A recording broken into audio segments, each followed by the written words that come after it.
Kalau saya mah KTP ya ditahan ya, kasus KTP saya ditahan, terus sama kekurangan gaji saya masih kurang, belum sama sih. Sekarang belum dikasih.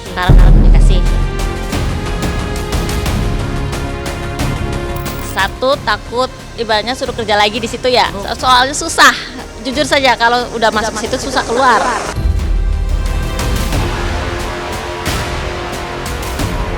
Itu juga karena bapak ya, sama anak-anak.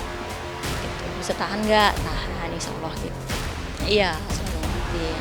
Sabar aja, sabar gitu.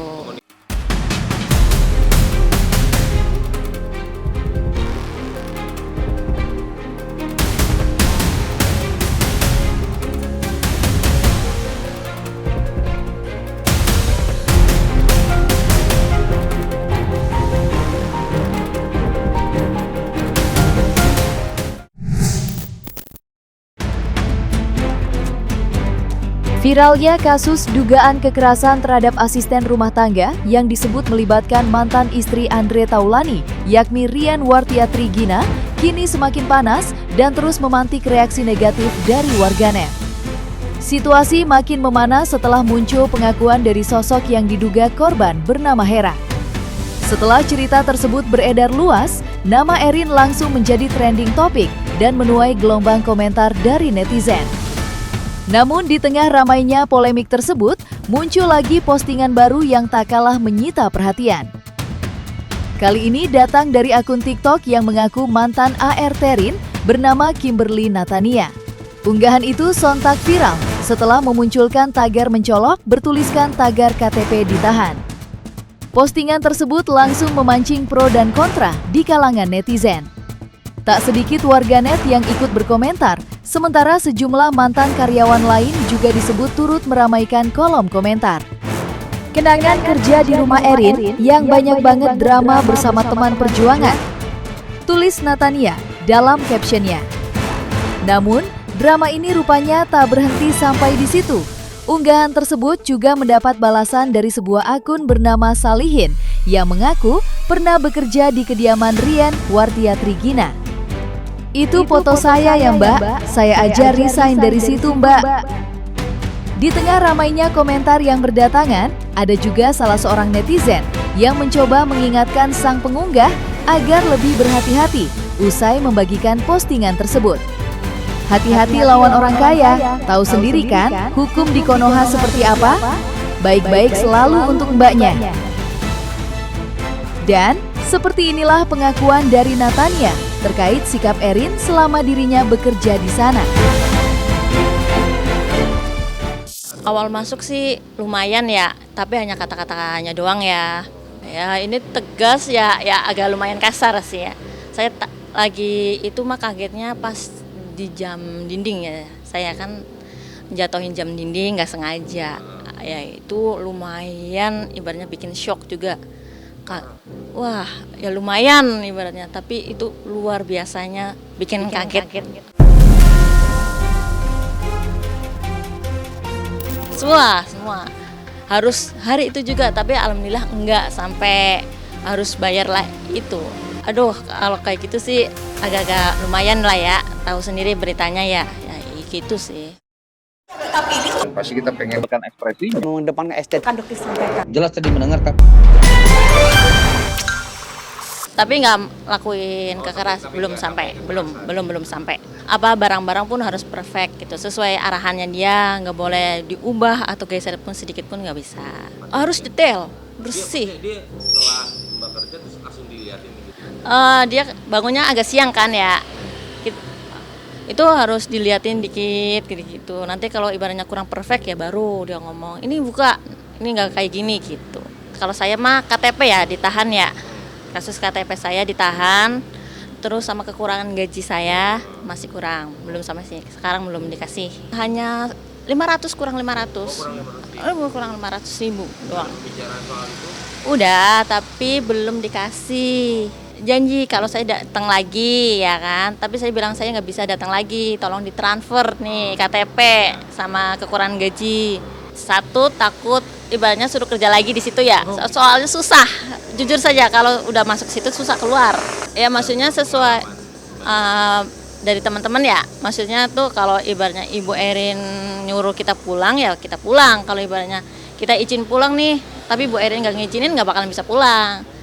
Bilangnya ya nunggu gantinya lah atau untuk apalah gitu.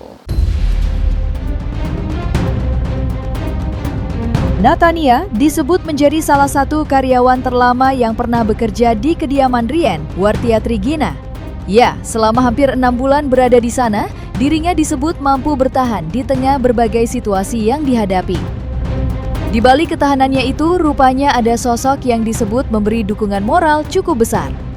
Andre Taulani bersama anaknya dikabarkan kerap memberikan semangat agar dirinya tetap sabar dan kuat menjalani pekerjaan tersebut.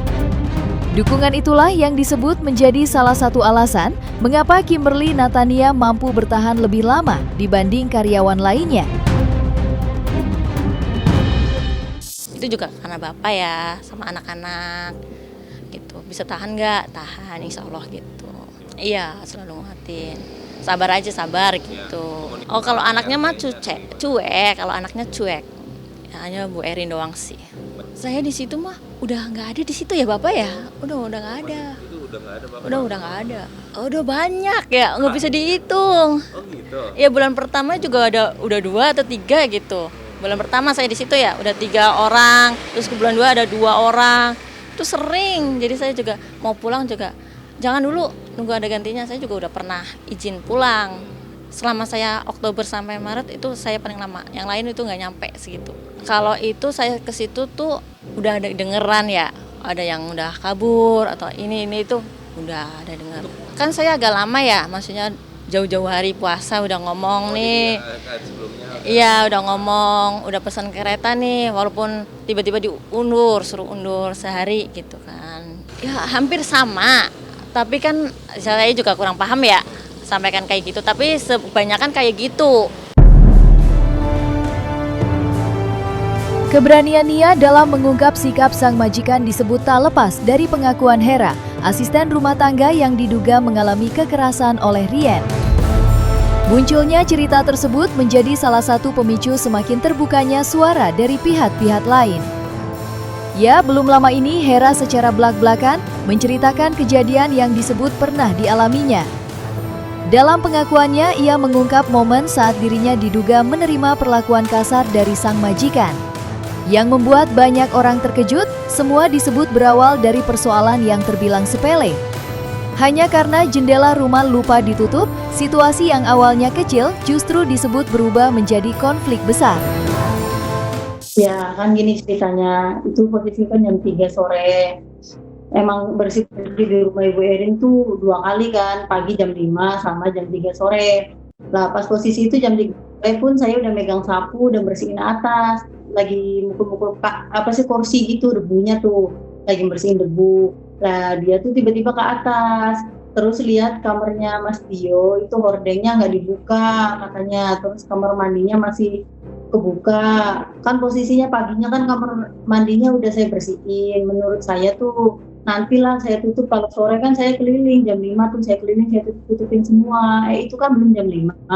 Jam 3 ibunya udah ke atas, udah marah-marah. Katanya kalau di sini di rumah saya tuh nggak boleh ada kamar mandi kebuka tuh. Terus ini hordeng kenapa ditutup? Buka, cepetan buka, jangan injek karpetnya katanya. Ya saya buka dong. Iya Bu, maaf Bu, saya bilang gitu. Nah terus kerja tuh pakai otak, kalau di sini nggak bisa seenak-enak.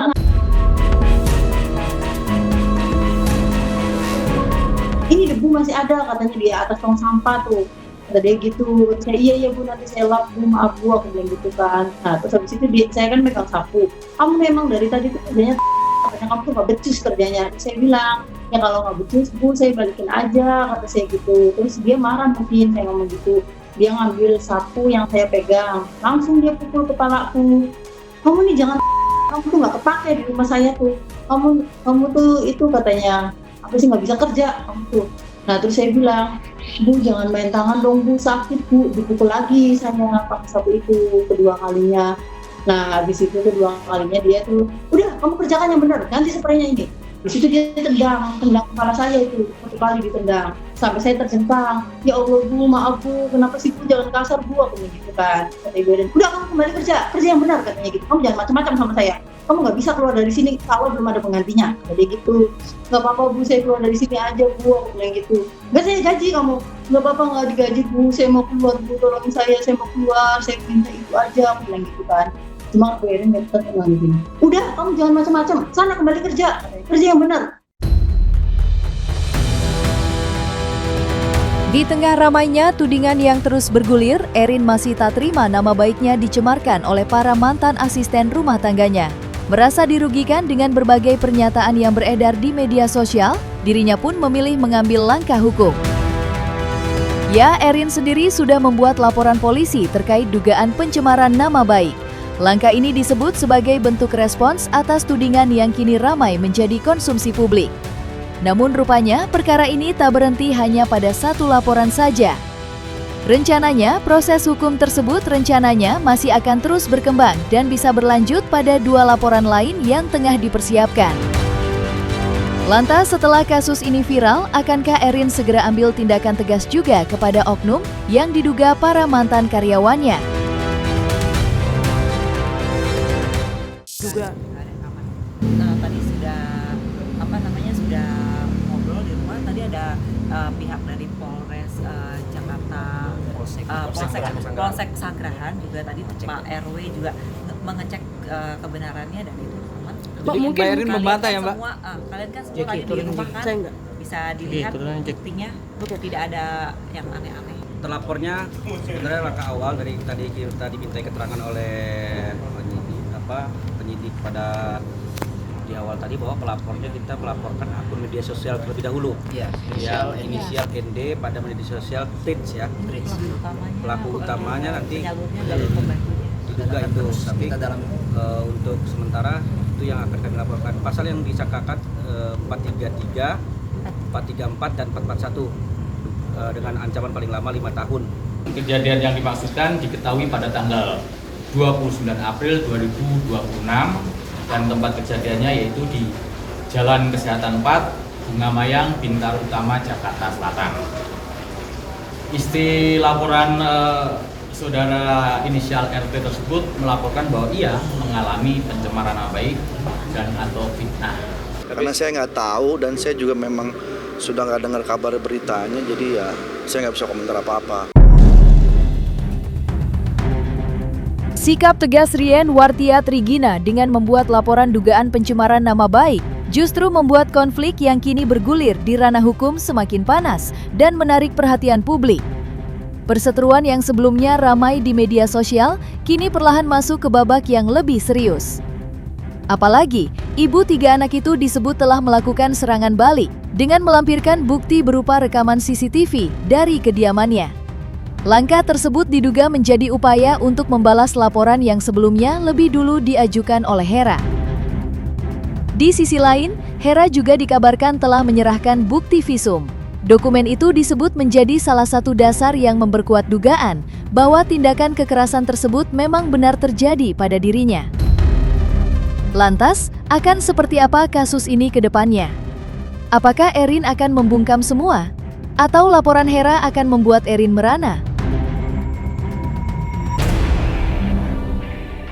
Kalau dilaporkan seperti ini, kemungkinan karena dilaporkan ke polisi kan tentu si pelapornya yakin ada kekerasan, ada tindak pidana penganiayaan kan.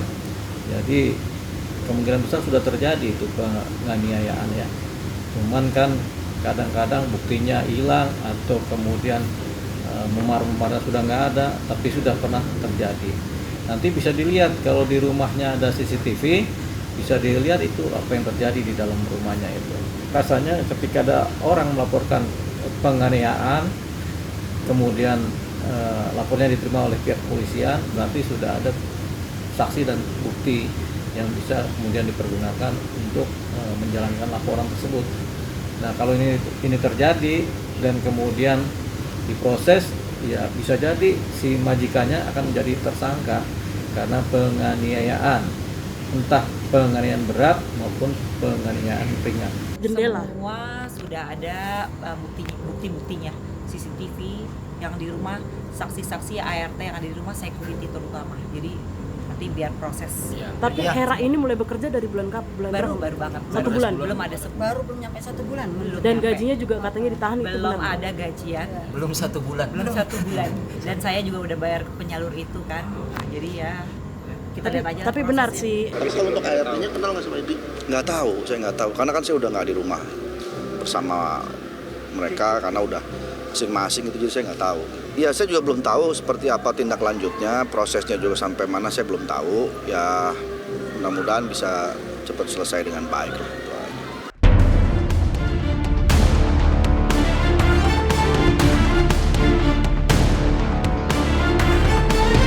Nah, selesai sudah Cumi Lovers. Jangan lupa untuk like, subscribe, dan juga share channel YouTube Cumi Cumi.